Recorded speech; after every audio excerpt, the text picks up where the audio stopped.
What we want to see this week is mag-trade si Bitcoin price above 52K, yung buong kandila. Sabihin natin ganyan. So, itong buong kandila niya, mag-trade yung body ng candle, mag-trade above 52K.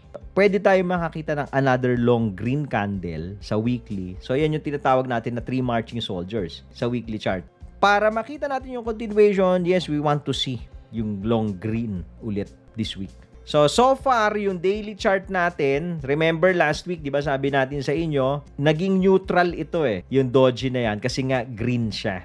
Ako, inantay ko yung weekly close. Sabi ko, antayin natin kung magkaya niya mag-close above 52. And yun nga yung ginawa. Nag-close tayo above 52. So, we still remain bullish but cautious for any dips. So, ibig sabihin natin, yung mga ganitong run ng Bitcoin, kung mag-short ka, picky scalp kung may setup. Pero, mas maganda, inaabangan mo yung long dun sa mga dips. Let's say, for example, itong retest nitong breakout point sa 49 to 47 area. Hindi pa nare-retest to So, dito ka nakaabang. Long entry dito. Kung mag-dip dito. So, you're buying the dips. So, kasi pag mag-short ka sa ganitong structure, tapos hindi naman scalping, hindi ka quickie-quickie, matigas pa yung sell button mo, most likely, you'll get direct kasi pwedeng i-pump